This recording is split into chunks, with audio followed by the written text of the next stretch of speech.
All right, we're live. Yay! Hello, people. Hello, everyone. This is Rob here. And it's already giving me crap for being late. This is a rogue interview, a series I'm doing on this channel where we're interviewing people prior to them getting their. Oh, I'm hearing myself in the background. Oh. Okay, let me turn that off. Okay. New to this. So this is a series I'm doing where we're interviewing people before they actually get their objective personality type to see if the community can determine what their type is before Dave and Shannon do. So it's kind of exciting and interesting. There's going to be a Google form that you can fill out to guess based on this interview. I don't know if Amélie is going to share some additional footage. We didn't talk about that beforehand, but I'm thinking of that now. So Yeah. no, okay. She's not going to. I mean, no, we didn't talk about it, but I can yes. link my video somewhere, the video that I uploaded a while ago. Okay, I thought I saw some masculine DE there, but I guess not. All right. So it looks like we have Anessa and Prem in the chat. So, oh, nice. I'm gonna start asking you some questions. First thing, I just want to get a little background information on you. I know you're a student in the Netherlands, studying linguistics. Can you tell us a little bit about that and like why linguistics? Well, language has like been an interest since I was little. It's kind of a family thing as well. It's like so my dad makes like a lot of puns. That's like his thing. And so do I. You wanted to figure out why he was doing that. And it's like I do the same, my brother, my sister as well. And my dad, he always talks about how we all have like he calls it God, how do I translate this? In Dutch you have this word knobbel, which is a wonderful word. Like just a thing for a language, and that is kind of true. I like playing with language and I was always interested in it, so why not study it, I guess. Right. Yeah. Okay, cool. Why not? Yeah. I did like do something else before. I studied liberal arts and sciences for a year, but it was just, I don't know, it wasn't really. I took a linguistics class there and I really enjoyed it, and then I realized that the degree there would actually be useless because you could only take 3 linguistics courses. So then if you wanted to do a master's, you would have to do all this other stuff. So I was like, I'm just going to go study linguistics. So do you have a career path in mind with linguistics? No. No. Does that worry you? Not really. I think I'll figure it out. You know, there's like there's a lot of different things you can do. Because I'm doing communication, which is so broad. So there's so many different ways you can go. And I know I'll figure something out. And a lot of people, they have this thing like, oh, I just hope I don't end up as a teacher. But I'm like, I really, really wouldn't mind teaching. So if I can't find something else, I can always teach, which I would actually probably enjoy. So have you tried teaching before? No. Because some people think they like it and then they try it. That is true. I might hate it, but I'll see. I'll end up somewhere. You got to practice blasting in the Discord a little bit to see if that's up your alley or not. So where are you living now? Are you with your family still, or? I have a room of my own. Well, isn't that a book? Anyway, I have a room of my own. Probably. In an apartment with 3 other students, but now because of the Corona crisis, I am temporarily back at my mom's house. Because all my housemates left and I didn't want to be all alone. Okay. Yeah. So normally, not coronavirus time, you're somewhere else. Yeah, somewhere else. Okay. So you're usually living alone? Is that what you're saying? Yeah, but with like housemates. It's like an apartment that I share with 3 other students. Any conflict with those people? No. Goes pretty well? Yeah, goes pretty well. Everyone's chill. How do you guys share the milk?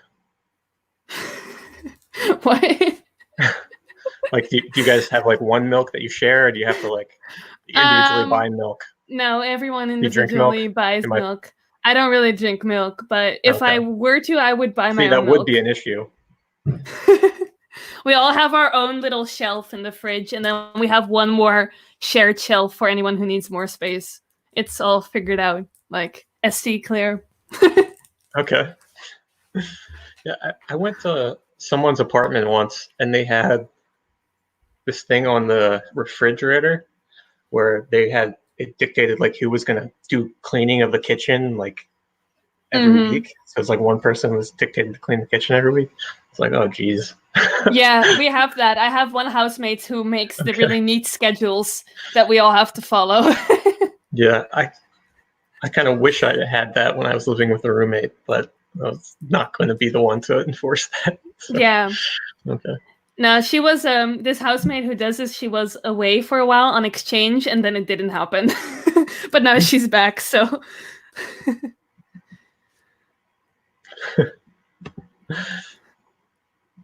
Hard questions, things that really matter. It's important. Like, how do you guys divvy up groceries? Are you sharing or not? I think that stuff is important. It is.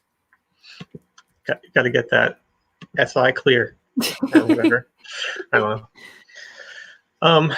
So are you close with your housemates, or are they just people you live with? Pretty close. I have to say, I moved in last summer, and there's been some like circulation of people since then. Because one person was on exchange, and then another person randomly decided to move in with her boyfriend. So I haven't gotten to know them very well, but yeah, we get along. And I think once this is over and we're back in the house, we'll grow closer, probably. Yeah. Do you know their birthdays? I do. Not exactly. You know, around about when? Roundabout when, yeah. Okay. That's not something I ever think to ask about, but I just like, oh, it's your birthday next week? Okay. Yeah, I remember because one of them has the same birthday as me, I think, or around the same time. And another, I experienced her birthday already, so that is still in my memory. Right. So you say you're hoping to get closer to them in the future. How would you envision that's going to go down? Like, what's going to be your bonding activities? D&D? Maybe I could probably convince them to try it. Okay. But we have some like board games and stuff like that. And before the crisis started, we would like regularly play Uno together, and also just talk about stuff. Like, yeah, I have one housemate that sort of glues everyone together, because she will just, if you're like, she will just knock on everyone's door, like, "How was your day?" So it's nice to have somebody that does that sometimes. Yeah, it's good until it's not. Yeah. So what about friends outside of your housemates? Do you have like a best friend? Not really one specific best friend. I have a group of friends from university, and there's like one person that I hang out with more than the rest. That's partly because while it was on, we watched Star Trek Picard together every week. Mm-hmm. But yeah, I don't really have like, oh, my best friend. No. Okay. Yeah. Is it because there's too many you don't want to pick, or do you have like a group of like a type 5? That's a comedic thing. that doesn't actually apply here, but we kind of just all hang out together most of the time. And yeah, I don't know. There's not really specific reasons. It just hasn't happened that there's one person that's like, click, now we're best friends. Mm-hmm. I can relate to that.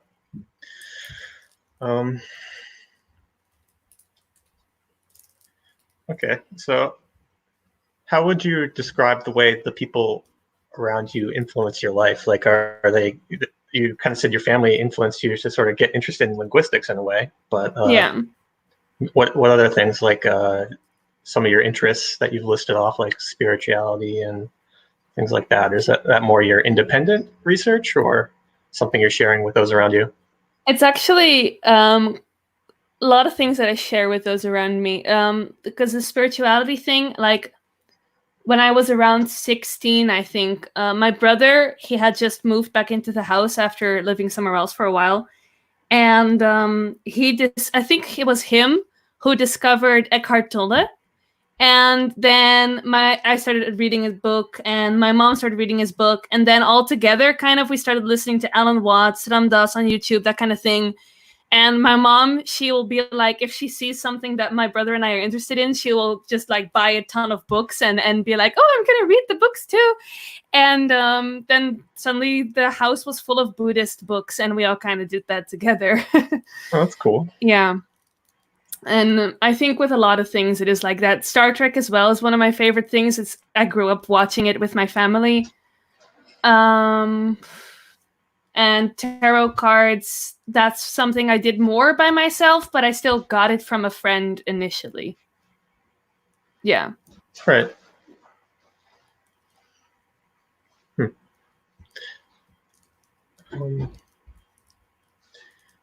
So this is more of a hypothetical thing. Okay. But how would you say spirituality has impacted your life in a way that, like, if it wasn't there, how would it influence you as a person, I suppose? Sorry, I didn't well phrase this. No, I understand your question, I think. I would probably just be a lot more stressed and unhappy and unsatisfied with things. Because before I got into it, see, I am still like, I overthink things still, but it's more in a kind of like funny way now, where it's like, oh, I can laugh at myself. Whereas before I would get into just this, like, just be so indecisive because I would just like not be able to, I would just get stuck in like, oh, but maybe this, but what about this, but what about this, and just worry. And after I got into spirituality, that really changed, because it was like, oh, right, it's not so serious. So I think if I hadn't had that, I would be much more like stressed and worried. And also I learned to like work a little less hard and care a little bit less about like my grades in school and stuff. So I think I probably would be more like pushing on myself of like, I need to get A's. So yeah. So what about your interest in spirituality has made it feel like things are less serious? That's interesting. Because that's not exactly what I would expect. Yeah, no. So I listen to Alan Watts a lot, and that's kind of like, he talks about how he really talks about life as a dance and a game, which has really resonated with me. It's like the thing that I took away from it mostly, which feels really weird to say, because when you say it, it sounds like bullshit, but it's real to me, I guess, is that like the idea of being a separate individual is an illusion. And it's an illusion that we have to live with because our brains can't comprehend anything else, but it is an illusion. So what you achieve or don't achieve, and the social game and this and that, it doesn't matter so much in the end. And the point is just kind of to dance with it and play with it and have fun. So like everything that happens is that might be really heavy on like this level of the individual. It's on the other hand, there's this other level where it's like, oh, it's just the game, I guess. Interesting. So you kind of are able to frame the spinning cycle of things in that way, and it kind of soothes you. That's interesting, because I work in dental insurance, and when things get a little crazy, one of the people that I work with says, "Oh, it's just teeth. It's just teeth. Like, let's calm down. Like, it's really not that big a deal." Yeah. So that's like one way she like tries to just go like, wait, let's calm down here. Like, this can wait. So yeah, there's like a quote I go back to from Alan Watts, actually, that he has about life and death, like how they're kind of connected and stuff like that, and that kind of helps calm me down when I'm like getting a little freaked out about that concept, because that's something that I kind of struggle with a little bit at times. But anyway, that's cool. I just thought it was interesting the way you phrased it as like not taking it so seriously. Yeah. So, so it sounds like you're pretty close with your family. Was there ever a time where you felt like particularly isolated? Or have you always just like had people that you could go to and talk about things with? I've always really like had people, like my family. We've always been close. Of course, you know, when I was a teenager, you're a teenager and you get kind of like, oh, my parents. But it was never that bad for me. It was just, I always could go to my mom and my sister, especially. My brother, we were less close for a while because he was living away from home. But since he moved back in, we were like best friends. So yeah. Okay. So high school, you weren't eating in the bathroom or anything? No. No. That's good to hear. Yeah. I was never too like rebellious of a teenager. So how about some interpersonal conflict? Do you have an example that you'd be willing to share of something that maybe a struggle with your mom when you were a teenager, or maybe something more recent, and how you resolved it? I have like a story of like significant interpersonal conflict, but it wasn't with my family. It was a romantic relationship. Mm-hmm. This ended last June, and it lasted like a year. So it started in 2018. It was this girl who I met online. She lived far away, it was long distance, but we did like meet up in real life.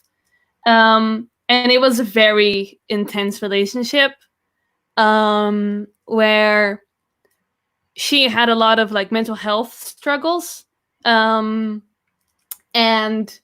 I was trying to help her so much that I arrived late to work sometimes because I was trying to fix her problems. Because she would have the same problems over and over again. And it was just a very drama-filled relationship.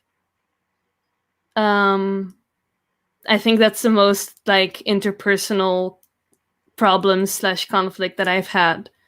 So with this relationship, it was a recurring issue. Yeah. And you felt obligated to console her and help her through whatever was irritating her at the time. Was it always the same kind of thing, or is it? It was mostly the same things over and over again. And then she was always really back and forth, where like one day she would be like, oh my God, I'm so happy to know you and I love you so much. And then the next week she would be like, I don't know if I can do this. I can't be in a relationship. But then she would flip back and forth. And she was really insecure. And I don't want to sound like I'm talking badly about her, because I really still really respect her. And after the relationship ended, a few months later, we had a good conversation about it, you know. But it was just sort of the recurring problems over and over again. And the more I started to feel like she didn't really like want to be with me anymore, the more I would start to like try to take care of her and try to work on her problems and just sort of give more and more and more to her, to be like, oh, if I just keep doing things for you, then you will still want to be with me. Until one day I was just like, wait, I don't want this anymore. And sort of coincidentally, that same day she broke up with me. Well, not really coincidentally, but yeah. Okay.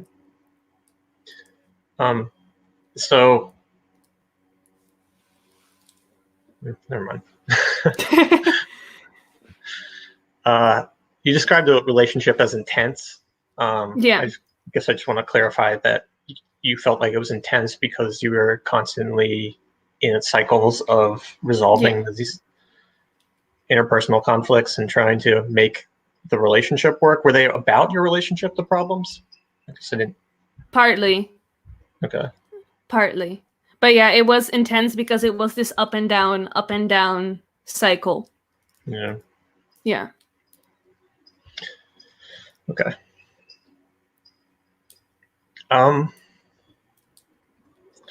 So here's a completely different topic. Okay. Let's go. So say you're walking down the street in a city Mm-hmm. with a friend, let's say, Okay. and you're confronted by a mugger. How do you Okay. respond? They say they have a gun, but they don't show it to you.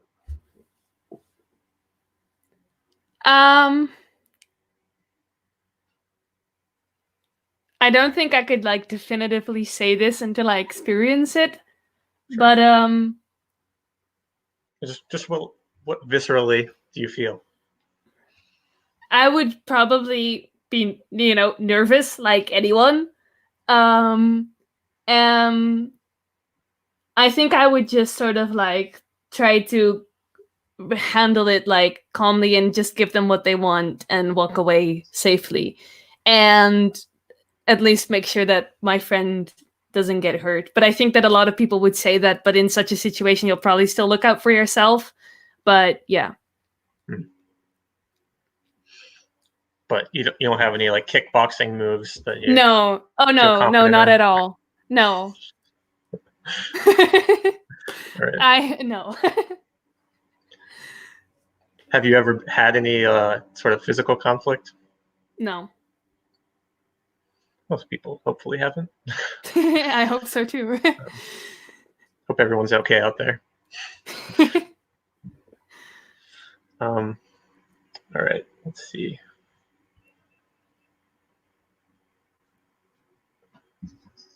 So, actually, going back to what we were talking about, I didn't really get like how you resolved the problems you were having interpersonally. Oh yeah, I didn't talk about that. I Well, don't know if there's like a level of detail there that you might be uncomfortable with, but well, how it got resolved in the end is one day I was just like, after a year of like seeing that it was the same things over and over again, but just going along with it. One day we had this really, really ridiculous fight. And it was like the middle of the night. And I was like, you know what? I'm just going to go to bed and we'll talk about this tomorrow. Then I woke up in the morning and it suddenly hit me like, I don't want this. It was like, wait, I've been trying to preserve this relationship by doing more and more for her. And I was like, wait, I don't even want this. It was like, I deserve better. And then I just called her and stood up for myself. And then the whole day was weird. And then in the evening, she broke up with me. And that was the resolution of the interpersonal conflict. So you kind of figured out what you wanted and were able to push that forward. Okay. Yeah. It might have taken you a little bit to get there. Yeah, it took a year. Yeah. Because it was weird from the beginning, basically. It was like because we talked online before we met up, and like from the first time that we met up, it was already kind of weird. Yeah. like weird in that you were having issues like that from the beginning, or okay. Was this one of your first relationships, or? No, well, I guess one of my first like longer relationships, like really serious-ish. I mean, a year is when you're 19 is still not that serious, but it was more serious. Okay.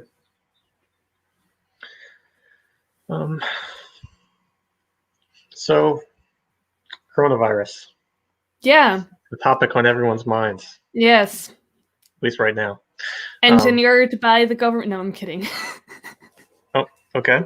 You have a theory? I'm joking. No, I don't. Use my platform to preach your theories, please. We have 6 people watching that want to know. They want to know the truth. They deserve the truth. I don't have the truth. I'm sorry. So how are you dealing with it? Is this something you're worried about, or are you doing okay with?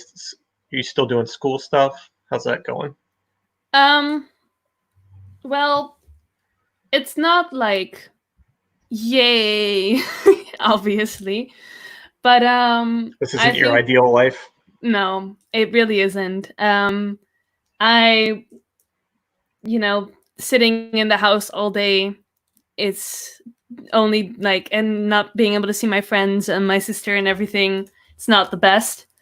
But I'm handling it decently. I'm not super scared or worried of what's gonna happen. I'll just sort of see it when it happens. There's no point in predicting like, oh, we're not gonna have concerts for 3 years. Like, we'll see, you know?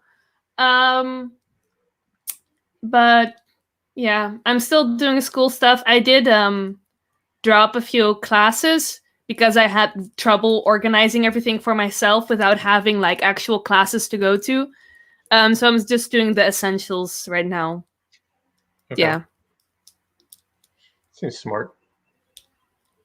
Ease it up. Are you worried about any long-term implications? I guess you mentioned concerts. That was one of the things that popped into your head. That's what everyone, like a lot of the people around me are like, oh, we're not going to have concerts for years. And I'm like, okay. A lot of your friends are really big into concerts and talking about that stuff. But I mean, I guess, there's implications for the economy and stuff. And I am like kind of, I can't say I'm worried, but I'm aware that there's going to be some consequences and some of them may not be great. But I really just kind of have this attitude of I'm just going to see what happens. I can't do anything about it anyway. And everything right now is just pure speculation. And like this expert says this and that expert says that. So yeah. We'll see.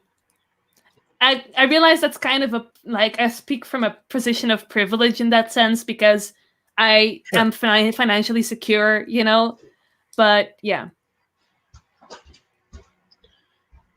Okay. So everything going okay. You have some people you're living with, so you're not like alone. Yeah. Right? So, and you always have Discord. Yeah. I don't know what I would have done with the past 4 weeks if I hadn't been on the Discord.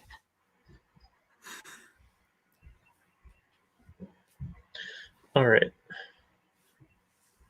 So you mentioned a few of your interests in your little background paragraph I asked from you. But what's something in life that kind of really excites you?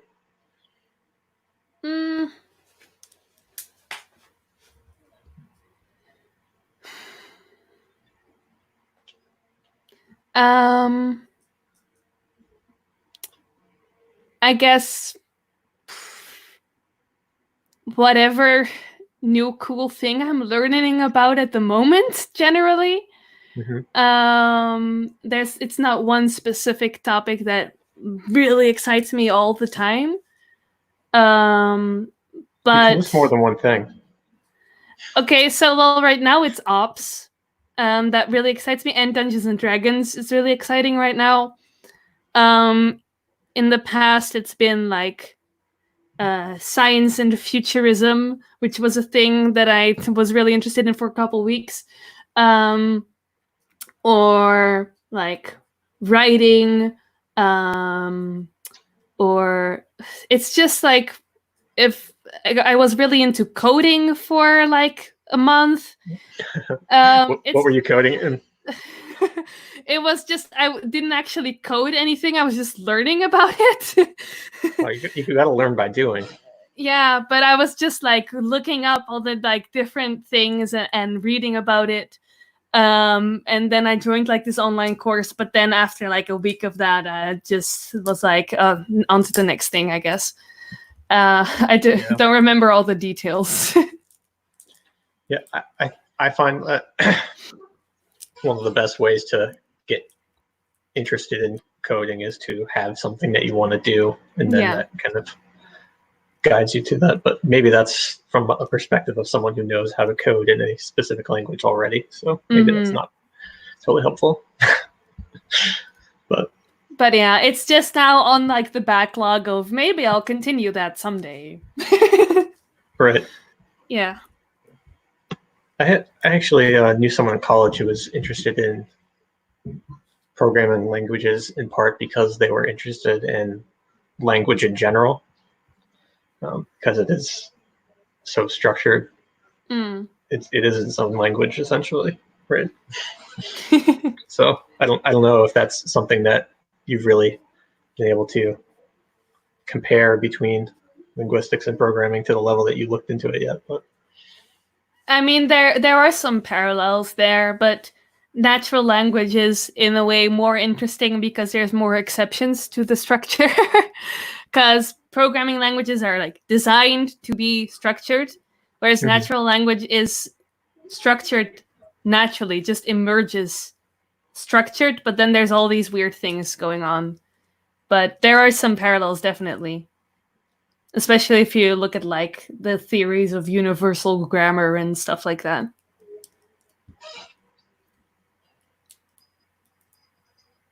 so would you say that you prefer to sort of dig into the natural evolution of languages? Yeah. Like the way that they're structured is interesting, but what I'm more interested in about language is sort of why it's structured that way and how it has evolved, and also how we use it, like meaning and communication and that kind of thing. Okay. Yeah. Okay, so those are some things that excite you and grab your interest for a period of time. What was something that really bores you and you really have struggle sticking with or giving your time to?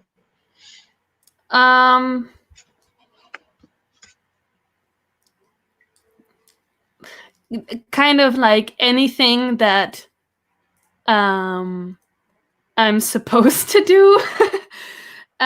So even with linguistics, for example, I love linguistics. It's really interesting.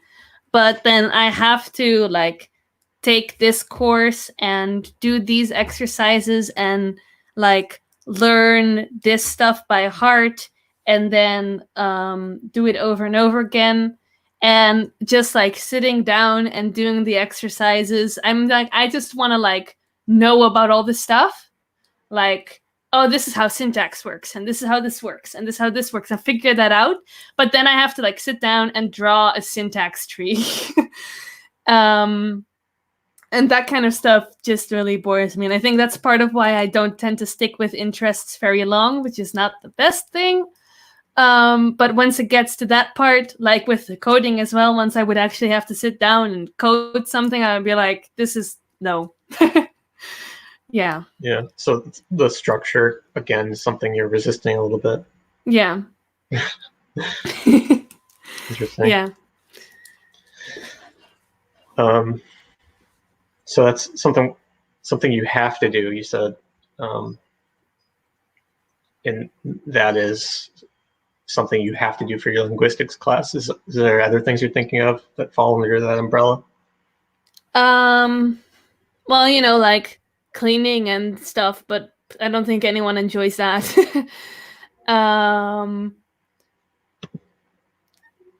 There's nothing that is really relevant in my life right now that also falls under that umbrella because I'm mostly just doing university and then the rest is like time that I get to do whatever I want to do. So yeah, I don't know. Okay, so maybe let me ask this a different way. Like what's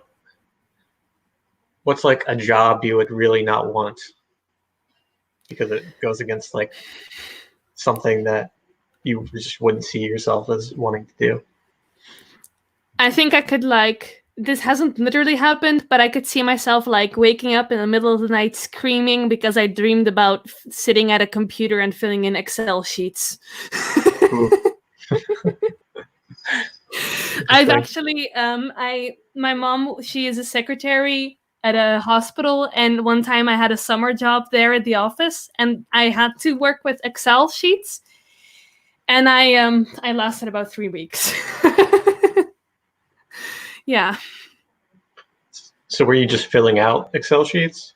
Yeah, it was mostly like they had these like all these old files that weren't sorted, and there were some mistakes in them, and they needed someone to fix those mistakes and sort the files and then note it all in an Excel sheet, like what was done and where was it, and it was all this whole like, yeah, and it was a nightmare. Okay. So kind of cleaning up someone else's mess in a way. Yeah, kind of, yeah. Okay. The great thing there, though, was that like it was so badly organized that the first day that I showed up, they didn't have like an account for me yet, so I couldn't log into the system, but they were still paying me. So I was just sitting there like looking on the internet and getting paid. So that was good. It was worth it. Yeah, I guess that's one of the other things I was thinking, like a job like that, you can at least listen to something probably while you're doing it, maybe. Yeah, that saved my life. Or maybe it's not like too mentally taxing. Mm-hmm. Yeah. It was like soul crushing in one way, but I could like have YouTube on in the background, so that helped. Mm-hmm. But I've had other jobs that were less soul crushing. Yeah. Okay. So, all right, I won't make you do any more of that.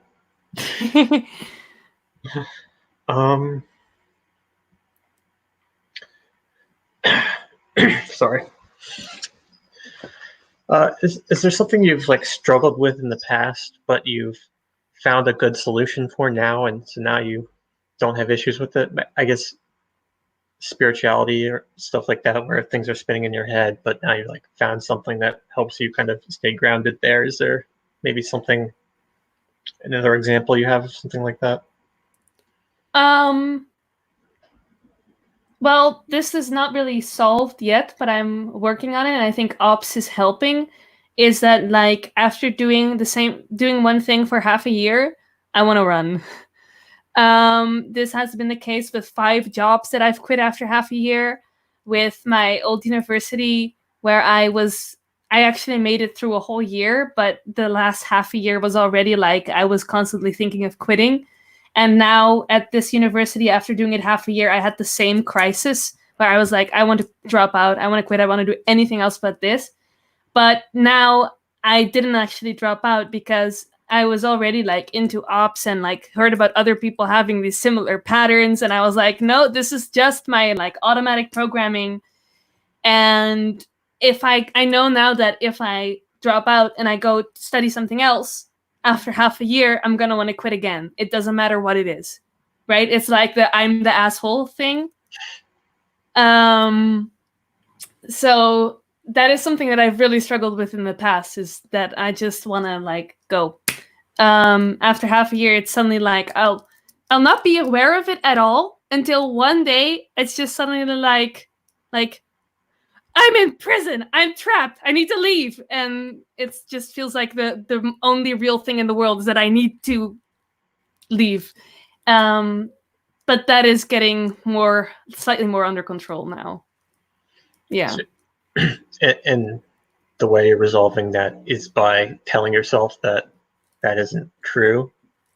Yeah. And that if I go somewhere else, I'm going to have the same thing. So at some point in my life, I'm going to have to stick with something for more than half a year.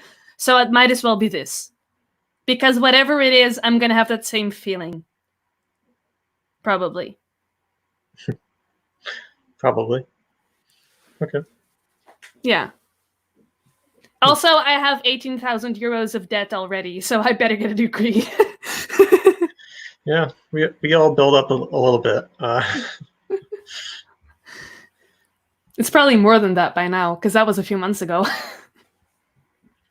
What would you change about the world if, or other than like putting students in massive debt? Well, I can generalize that to capitalism.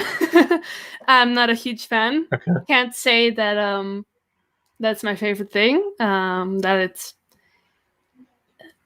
but the thing is that, like, I'm not like, oh, I know that socialism is the answer. That's kind of the problem. It's like, I know that this isn't working, but I know that every system is going to have problems. But I just think that if there's Jeff Bezos and then there's people starving, that's just too much. That could be different. It could be a little bit more like, oh, everyone, because we have the resources to have everyone's basic needs met, you know? So I would definitely change that about the world, if I could. Okay. Yeah. And then just the basic things of like end war, you know, but yeah. Who is not going to say that? I guess Donald Trump.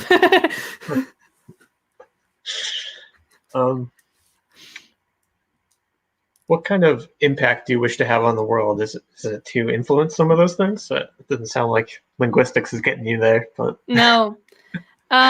Maybe. Who knows? Who knows? I mean, Chomsky's kind of doing it. Maybe that's what we need. Linguistic president. No, I care about these bigger issues, but I think that's sort of what I want to achieve with my life. I don't have any huge aspirations of like, I'm going to solve climate change. I'm going to kill capitalism. I just feel like I've achieved something if I've made like one person's life a little better. But that is a very low bar. So hopefully I can make a few more people's lives a little better. 2. We'll go for 2. No, I just like sort of to like do what I can with the circumstances I'm in and the people I meet to try and spread a little joy, I guess, and make things a little easier for people around me. Okay. Yeah, I think I had a question, but I totally lost it. Dang.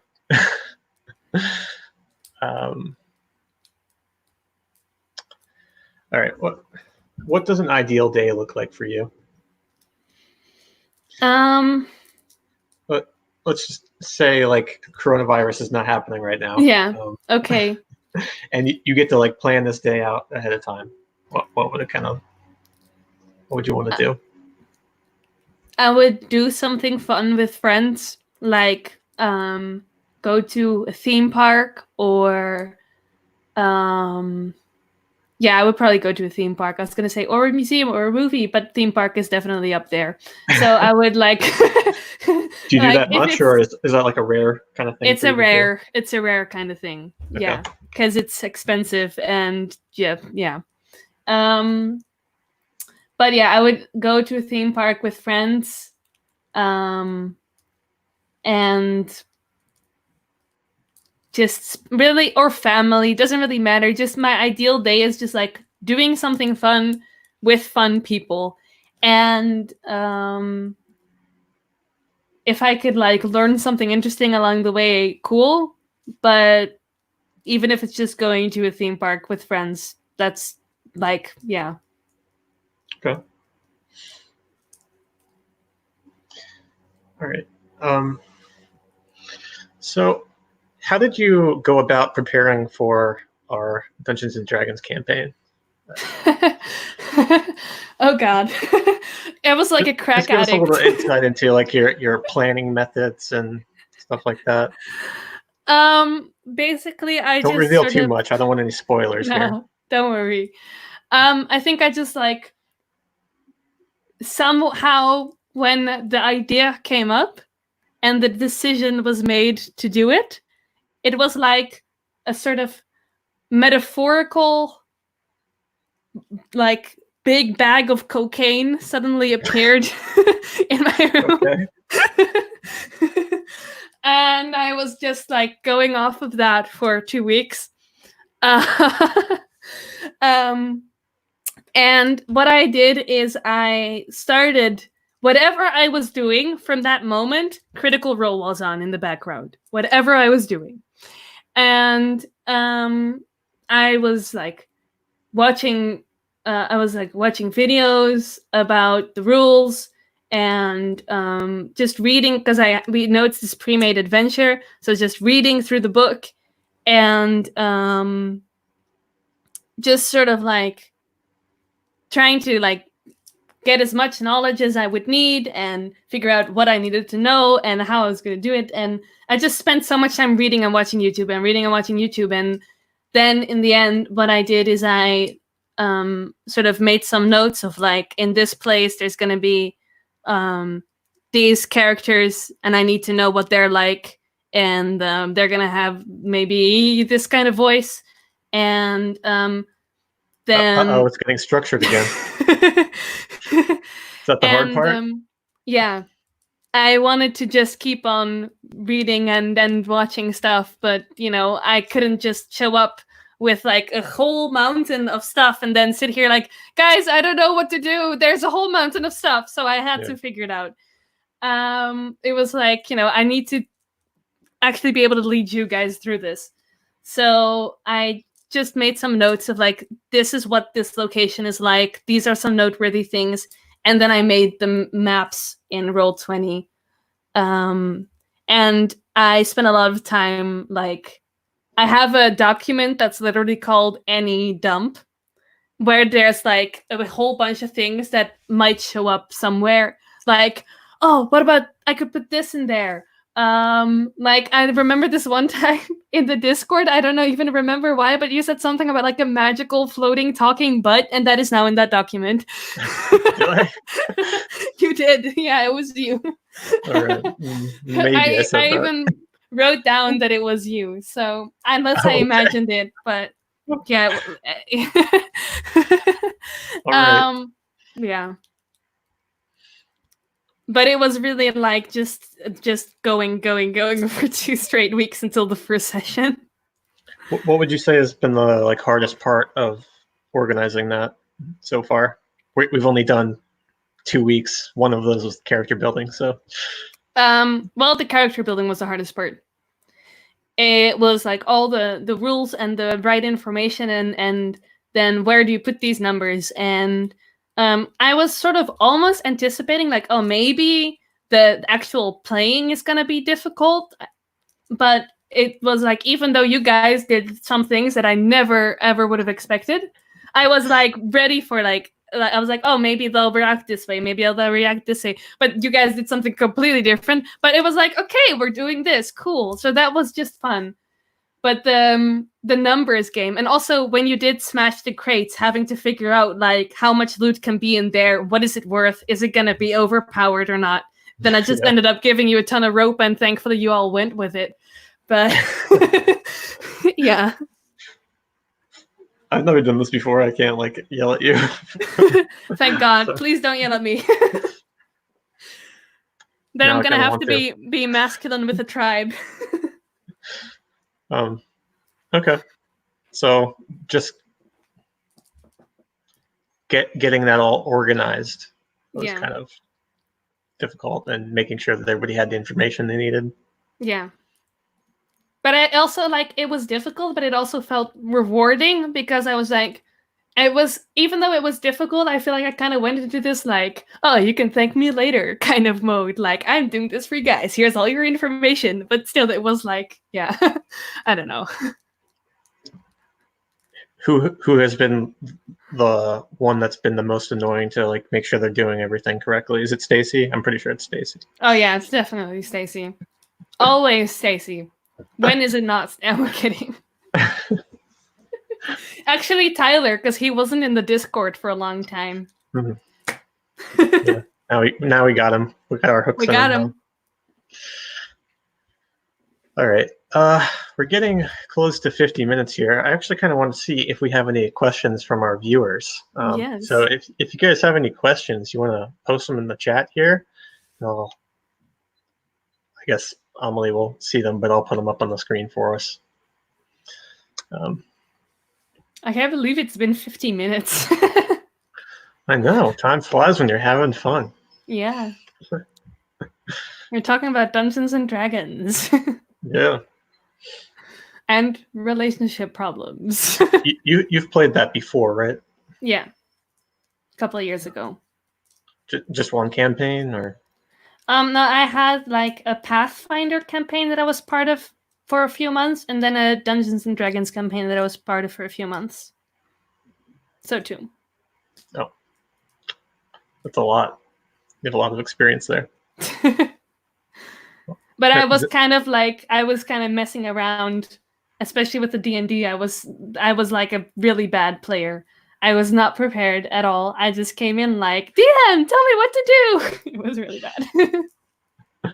I didn't know what I was playing a druid, which is a complicated class, and I was like, I don't know what my spells are. Okay, questions. Oh, here's one. What is obvious to others but not to you? What is obvious to you but not to others?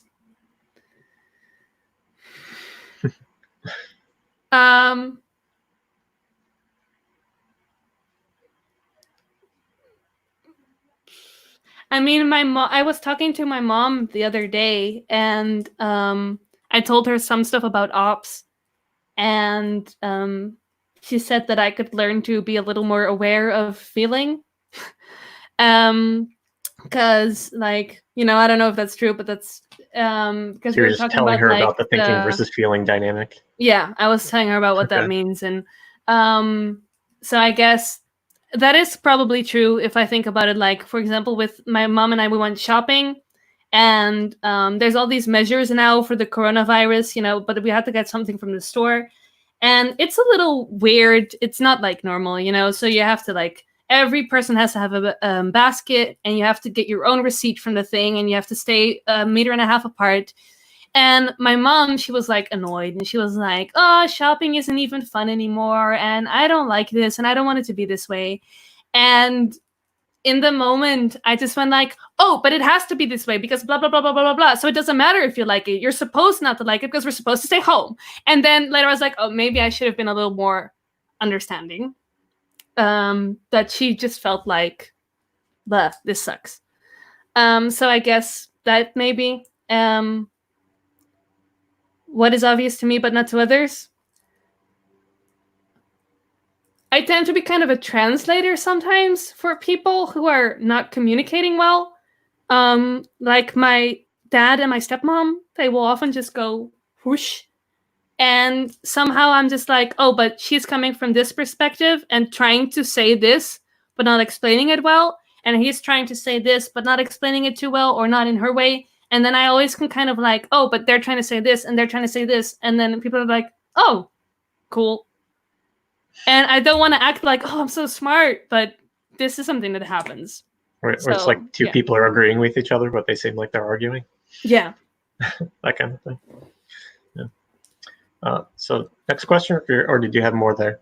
No, that's it. All right. And Nessa has a question for us. What would I do with an invisible guitar? Like, play the sickest riffs ever? I would rival Leonard Cohen. Like, I would bring him back from the dead and have an invisible guitar competition so I can show him who's boss. No, I'm kidding. Yeah, this is a bit of an inside joke for people watching. Yeah, it is. Do you remember exactly the context of the invisible guitar? I do, because we were typing Leonard Cohen, and there was this one interview where he was talking about how he's done writing, poetry, music, but there was always an invisible guitar behind everything he did. I remember that. Yeah. Right. I guess he was trying to say that like everything he's ever done is in some way musical. Yeah, it was like all sort of for the music, I guess. But you had to convey that a vague metaphor. Yeah. Because he's Leonard Cohen. She also wants to know what your typing process is. I don't know if that means typing other people or how you use the keyboard. Well, I use the keyboard by taking my hands. No. My typing process, I don't really have much of a process. But the past, like with like Simply Neological and now Margaret Atwood for next week, what I started by just like putting on YouTube videos in the background while I was like playing Overwatch. Okay. Just to like have the information coming in and like listen to their voice a bit and get to know them a little bit. And then after a while, I would like sit down and actually pay attention and then just write some notes, like whatever pops into my head first, like, oh, not Tony Robbins, or like, oh, feels NT. And I'll try to write, if I have like this thing like, oh, they're probably this type, then I'll write that down and write like, watch out, they're probably not this type. And then I just kind of try to figure out whatever I can figure out. And like I do the thing that they do in the class where like you have the table and I just like remove things from the table so it gets smaller and smaller. Yeah. I haven't done that once. But I'm not very good, so I'm not no, neither am I. You follow mine. So. Okay, interesting. Anyone else have any questions? She also asked ENTPs all right. ENTPs all right. They sure are. Endorsement for ENTPs here. And that's what I found out. She's an intuitive, and now she just like makes these really general questions. Yeah. Nothing better after a long, hard day work than a nice, ice-cold ENTP. All right, looks we got an actual question here. Oh, dreams. Can you control your dreams? Ooh. No. Can you control other people's dreams? Yes. I control your dreams. No. I cannot control my dreams. But I can control my dreams as about as much as I can control my brain in general. Do I have any reoccurring dreams or nightmares? I don't have any reoccurring dreams or nightmares right now. I have in the past, like sometimes for a couple weeks, I would have the same dream over and over again. I do have really intense dreams. There's one dream I had that people tell me like that wasn't a dream, that was just you were teleported into another dimension. Like that is how intense they get. But nothing reoccurring. Okay. I have another question for you. Okay. Is there anything you wish I had asked you about that I didn't ask you about? I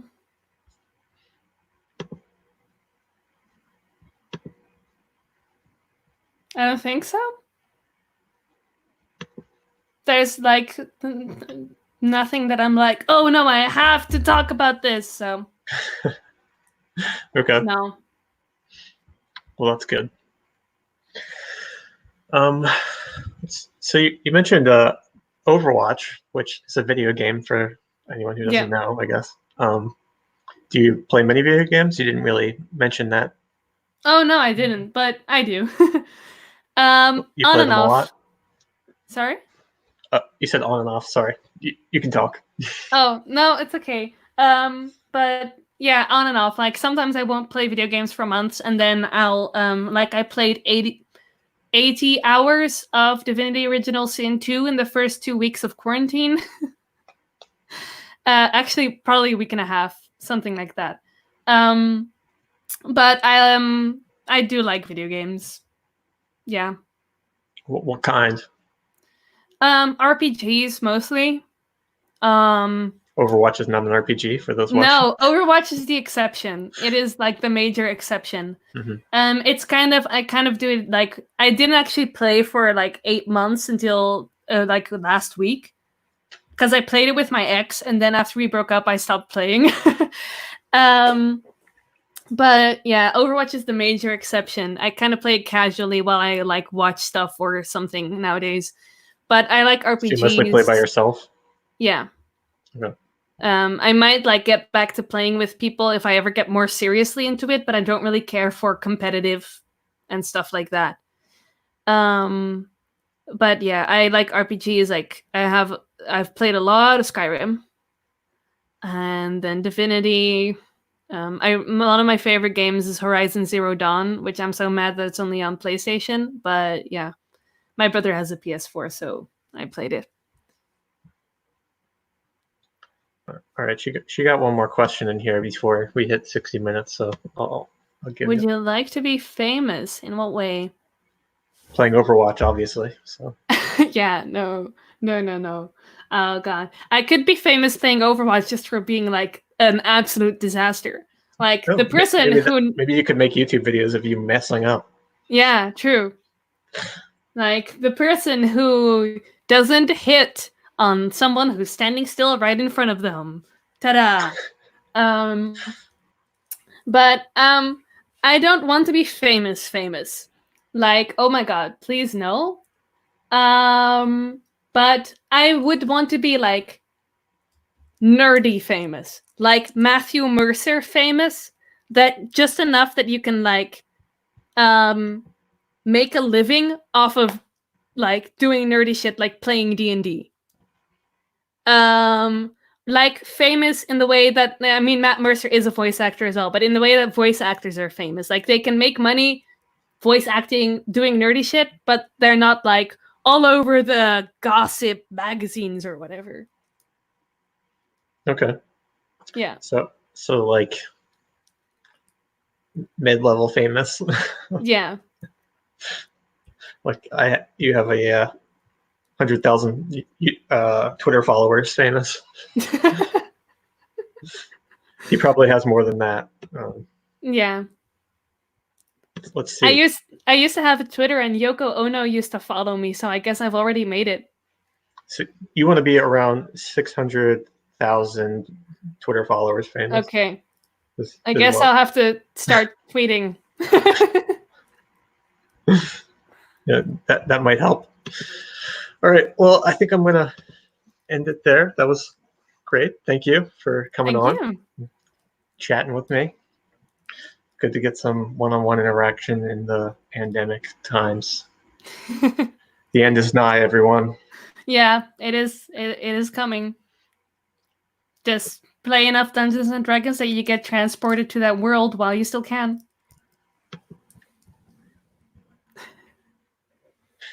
All right. Well, okay. Thanks, everyone. Gonna close off the broadcast now. I'm new to this. Sorry.